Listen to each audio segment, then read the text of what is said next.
Bonjour, ici Radio Mammouth. Aujourd'hui, j'ai le plaisir d'interviewer deux demi-finalistes du concours d'éloquence, un événement qui met en valeur le talent d'orateur. Donc, nous avons ici Jada de 6A et Damien de 6E. 6B. Désolée. Pas de problème. Ok. Pendant les prochaines minutes, nous allons découvrir votre parcours, votre motivation et le plus important, vos conseils pour tous ceux et celles qui veulent et même rêvent d'y participer à ce concours dans les années à venir. Okay. Avant de commencer, j'aimerais vous remercier d'avoir répondu présent à cette interview. Notre temps est limité, donc je vais aller à l'essentiel et je vais vous poser quelques questions. Qu'est-ce qui vous a motivé à participer au concours? D'abord, Damien.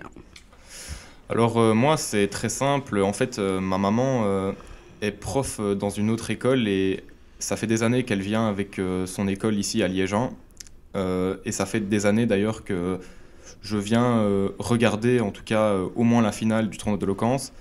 Et je m'étais toujours mis en tête, en tout cas depuis la première secondaire, que j'allais participer au tournoi d'éloquence. Donc l'année dernière, j'ai préféré être jobiste, donc aider les professeurs de Liégean pour tout ce qui est organisation du tournoi. Et cette année, je me suis dit, tiens, c'est ma dernière année, il faut que je participe au tournoi d'éloquence. Ok, c'est intéressant. Hein. Et toi, Derida? Moi, au contraire, j'avais vraiment jamais réfléchi à y participer. Et je pense que c'est le coup de pression d'être en réto et de se dire c'est la dernière chance, donc on y va ou pas. Et donc, j'ai voulu participer aux sélections, d'abord pour voir comment ça se passerait. Et pour moi, monter déjà au quart de finale, c'était pas forcément l'objectif, mais c'était de venir parler, etc. Parce que j'aime beaucoup m'exprimer, j'aime beaucoup défendre avec arguments, j'aime beaucoup juste être là et parler. En fait, ça, c'était vraiment la chance de le faire. Et passer au quart et maintenant au demi, c'était un peu la cerise sur le gâteau, mais voilà, je suis vraiment très contente quand même. Ok. Deuxième question que j'aimerais vous poser, c'est comment avez-vous choisi votre sujet de discours, quoi? On commence par Damien. Alors moi, je vais pas vous cacher que à la première impression que j'ai eue quand j'ai reçu les sujets, je ne comprenais pas vraiment tout. En tout cas, j'avais du mal à comprendre le sens des questions. Et puis, en cherchant un petit peu, en me renseignant, je me suis dit, tiens, la question, en tout cas, moi j'ai choisi le sujet pour la demi-finale, deux excès, nous dit Pascal, exclure la raison, n'admettre que la raison. Je me suis dit que ça pouvait être intéressant de parler un peu de Pascal. Je suis plus ou moins d'accord avec ses idées, donc voilà. Et toi? Moi, je suis très contente qu'on ait pu avoir d'abord la liberté de choisir nos sujets pour les sélections, ensuite l'écart. J'ai choisi le sujet donc sur Gaza parce que c'est quelque chose qui m'a particulièrement touchée ces 2 dernières années. Donc, la prof de français, j'ai surtout retenu une phrase qu'elle nous a dit, Madame Delguez. Elle nous a dit « Au tournoi d'éloquence ou lors d'un plaidoyer, c'est ce qui vous révolte, ce dont vous avez envie de parler, ce dont vous avez envie de défendre, en fait. » Et en fait, ça m'est tout de suite allé droit au cœur parce que je me suis dit c'est exactement ça que je veux défendre, que ça passe ou non, j'ai des choses à dire et j'aimerais qu'on m'écoute. Et pour la suite, ça a été, on a reçu exactement comme Damien, on a eu des sujets, mais c'était pas des phrases compréhensibles à la première lecture, donc beaucoup recherché aussi qu'est-ce qu'elles veulent dire, laquelle elle nous frappe directement. Et moi j'ai choisi la liberté, c'est quand on se suffit à soi-même, et c'est parce que c'est intéressant parce qu'on a énormément de choses à dire sur chacune des phrases et on choisit celle sur laquelle on a le plus de choses à dire et surtout celle sur laquelle on peut dire le plus de belles choses. Donc voilà, merci. Ok. Et toujours à propos de votre sujet, j'aimerais vous savoir si justement écrire a été compliqué, trouver des mots, des expressions, si ça a été pour vous ou si vous avez rencontré des difficultés et si oui, quelles sont-elles? Alors moi personnellement, pour le quart de finale, c'était vraiment un sujet qui me correspondait parfaitement, donc je vais dire que j'ai pas eu vraiment beaucoup de mal à écrire. Et surtout, j'ai essayé de mettre le plus d'humour possible parce que pour moi c'était la clé, l'humour. Puis pour le sujet de demi-finale, je me suis dit, d'abord j'ai essayé, comme je l'ai dit, à comprendre tous les sujets. Puis à un moment, je me suis dit, moi personnellement, je me rapproche plus du sujet de la raison. Donc j'ai réussi, ça a été compliqué parce que forcément ça ne me correspond pas non plus à 100%. Donc ça a été fort compliqué de trouver des idées, mais bon, au fil du temps, et je me suis un peu renseigné sur Internet, etc. Donc au final, en quelques jours, j'ai réussi à rédiger quasiment la totalité de mon texte. Et moi, je ne sais pas si c'est un réflexe commun, mais à chaque fois qu'on nous a donné déjà la date pour la prochaine étape, j'ai toujours rédigé le texte dans la première semaine. Comme ça, j'ai le temps de l'aiguiser, de revoir, de me dire cette phrase, ça va pas, de le montrer à mes profs, de prendre conseil. Et je pense que c'est ce qu'il y a de mieux à faire parce qu'au final, on s'en rend pas forcément compte, mais il y a des choses qui vont pas et on a le temps d'améliorer.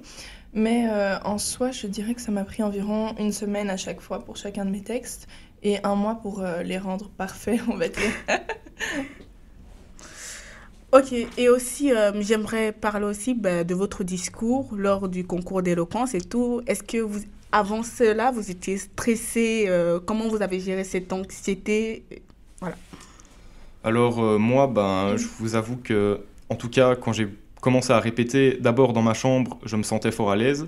Ensuite, quand je l'ai présenté devant mes parents, j'étais moins à l'aise déjà, mais ça allait encore. Mais alors, quand je me suis retrouvé aux éliminatoires de Liège 1, là, ça a été vraiment un peu la douche froide parce que j'étais vraiment très très stressé. Et c'était pour moi, en tout cas, la première fois que je parlais devant un aussi grand public.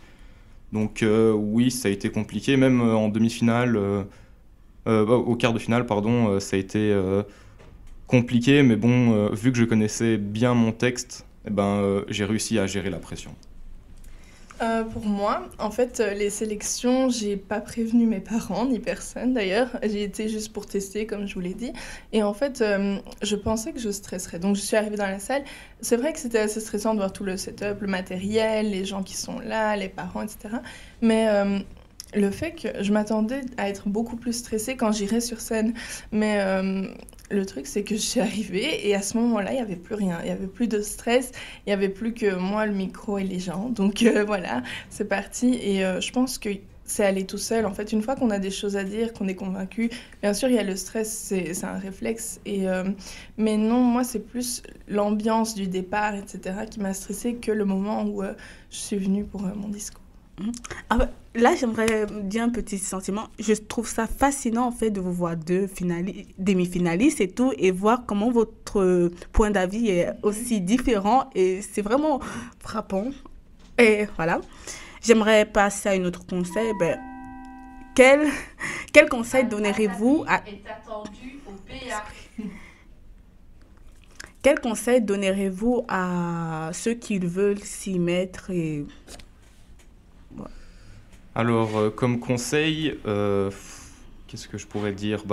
Déjà, il faut quand même être sûr de soi parce que c'est pas une épreuve facile. Il faut quand même avoir une certaine forme de confiance en soi. Même ça peut se développer au fil du temps, mais c'est important quand même pour monter en tout cas pour présenter en tout cas. Ensuite, qu'est-ce que je donnerais? Pour commencer, en quart de finale, je conseillerais de choisir un sujet qui vous passionne premièrement, mais qui surtout vous décrit. Quelque chose sur laquelle vous savez que vous allez avoir facile à débattre. Et après, en tout cas, moi, c'est selon mon point de vue, pour la demi-finale aussi, essayez, si vous arrivez à aller jusque-là, essayez de choisir quelque chose qui vous correspond le mieux, parce que ce sera toujours plus facile de trouver des idées. Moi, je dirais, n'attendez pas d'être parfait, parce que j'étais pas du tout parfaite quand j'ai voulu me lancer, mais c'est surtout, à mon avis, la flamme de se dire que on veut faire quelque chose, on veut changer quelque chose, que ce soit pour nous ou pour les autres, qu'on a envie de partager notre point de vue. Et je pense que ça doit être plus fort qu'autre chose. Donc, bien sûr, le texte doit être vraiment bien, il doit être bien préparé, bien réfléchi. Il y a des choses, par exemple les codes, bien sûr, on est là, on est poli, enfin, je veux dire, c'est tout un ensemble de choses. C'est pas forcément on a envie, alors on fonce. Il y a beaucoup de choses. Tout doit être bien préparé, mais ne doit pas être parfait parce que, voilà, on peut pas tous être parfait, mais il faut être convaincu de ce qu'on veut faire. Il faut être convaincu de se dire, voilà, moi j'ai envie d'aller là-bas, j'ai envie de dire ce que j'ai à dire, j'ai envie qu'on m'écoute et surtout, j'ai envie d'avoir cette expérience dans mon bagage, on va dire. Ouais, c'est très intéressant et j'aimerais terminer avec une dernière question quand même parce que demain soir, c'est le concours d'éloquence et j'aimerais savoir votre ressenti, votre appréhension, vos peurs et tout, un peu. Alors, moi, en tout cas, j'ai encore bien préparé mon texte, donc je suis plutôt confiant pour cette étape-là. Par contre, forcément, je suis un peu stressé pour la question d'improvisation qu'il y a par rapport au quart de finale. C'est que là, on va avoir une question d'improvisation et c'est une citation. Donc ça, c'est un peu stressant, je vous avoue. Mais bon, je vais essayer de faire avec et je prépare ça au mieux pour demain. Mais moi, justement, sur la préparation, comme je vous ai dit, le texte, une fois qu'on l'écrit, c'est pas je l'ai écrit, j'ai fini. Encore aujourd'hui, j'ai changé des choses. Donc voilà, c'est vraiment jusqu'à la dernière minute. Et oui, je pense que c'est aussi la question d'improvisation qui stresse, mais l'important, c'est de vraiment bien relire, comprendre, prendre le temps. On peut prendre quelques secondes, 20 à 30 secondes environ, et juste compter, faire confiance à sa capacité et se dire que si on est ici, c'est qu'on a quand même réussi quelque chose et qu'on a des choses à apporter encore. Donc voilà, je pense que c'est ça les points clés. Merci à tous les deux de nous avoir partagé vos expériences, enrichissant vos conseils et bonne chance pour demain. J'espère que vous serez tous les deux sélectionnés parce que vous représentez tout de même notre école. Hein, donc... Merci beaucoup, merci pour tout, c'était vraiment chouette. Merci. De rien.